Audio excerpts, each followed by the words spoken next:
Hello and welcome to this edition of Communion of Saints. I'm Father Jim Korda. And I'm Father Jack Lavelle. We're going to talk about Saint Philippine Duchesne. Of course, she was born in Grenoble, France. If you recall, I don't remember the actual date, but it was one of the Winter Olympics, was hosted there. I actually had an opportunity in 1981 to visit Grenoble.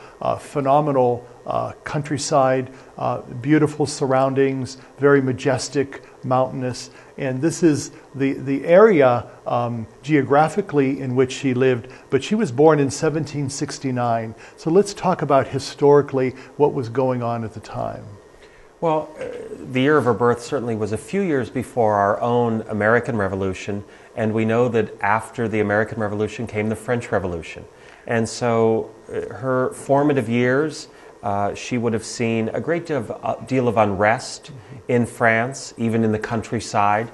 That whole system of the king and his court and people of great wealth and prestige, and then the peasants and people who were not valued in their life. So you have all of that turmoil going on, and then by the time she's 18, an adult, a young girl, you have really the height of the French Revolution. And so being raised with that sense of turmoil and unrest in her own country would have been a challenge just to her own sense of security and sense of mind, but also is going to challenge her faith in first how she saw people being treated, merely because of their station in life or what part of the community they were born in. So there's a lot of challenges going on in her life that mirror her own country. What's interesting is at the age of 49 then, she left Grenoble and was sent to the United States as a missionary. So not in her early years, but in her middle years, there's this upheaval in her own religious life, where she is sent to this vast territory to work with the Native Americans. And so that whole turmoil probably internally might have been going on within her as well. And hearkening back to her remembrance of the unrest during the revolution in her country. She goes to what is called Missouri Territory, which at the time was the remotest part of the United States as possible. And so she's sent there at the age of 49 to work with the Native Americans. It probably was not a rather pleasant place to be. I'm sure that the surroundings were very rustic, hearkening back to the coach, horse and wagon type of era. And so what do you think was going on in her mind and also in her life at the time ministering to the Native Americans? Well, certainly at the time that she would have left France and come to the United States puts her roughly around the 1820s. So, there's still some uncertainty in our own land, that she has come to. As you said, she went to the most remote part of the country. But if you remember, we're just 8 years off of the War of 1812. There's still this unrest. Certainly going and ministering to the Native Americans. And, if you conjure up then that image of people, pioneers trying to go westward and encountering the Native Americans and really how they would have been seen. They would have been the enemy. They would have been the savages that were inflicting harm on American citizens that are trying to progress themselves. So there would have been a great challenge in her ministry to minister to people, again, as we've mentioned with some of the other saints, to recognize in all of God's creation that dignity and to afford them that sense of bettering themselves and coming to this relationship with Christ. The other interesting thing that I noted was that it was at the age of 71 that she began a school for Indians.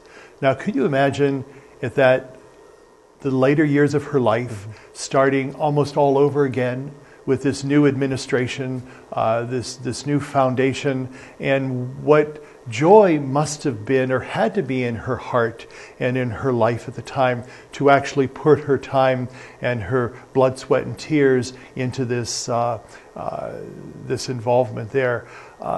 It's interesting also as the Native Americans referred to her as the woman who was always praying.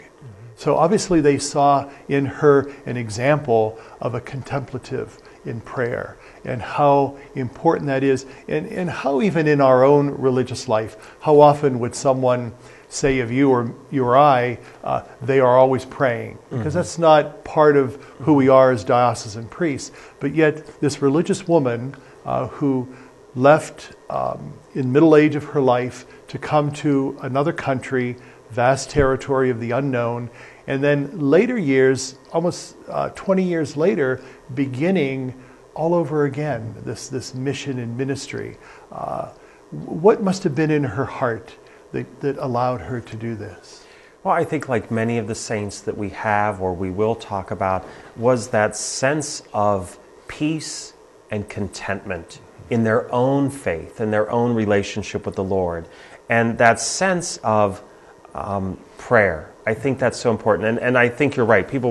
I think they just assume we pray, and we do. But we're also caught up with many details. And sometimes those can become the excuses to not truly enter into the type of spiritual nourishment that we all need.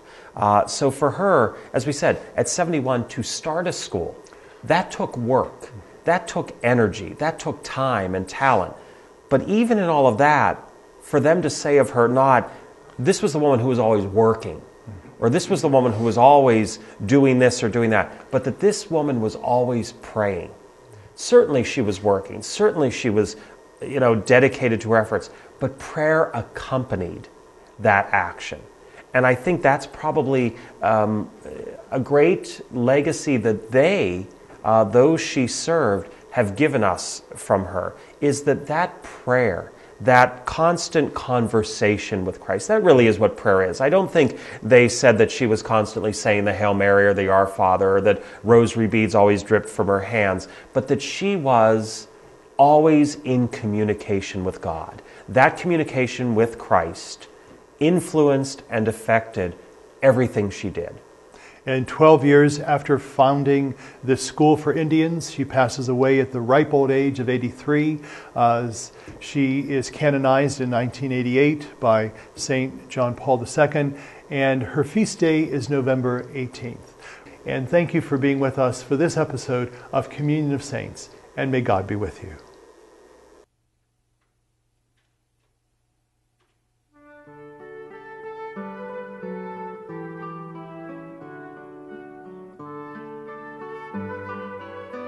The Communion of Saints was a production of CTNY, the Catholic Television Network of Youngstown. Your program hosts were Father Jim Korda and Father Jack Lavelle.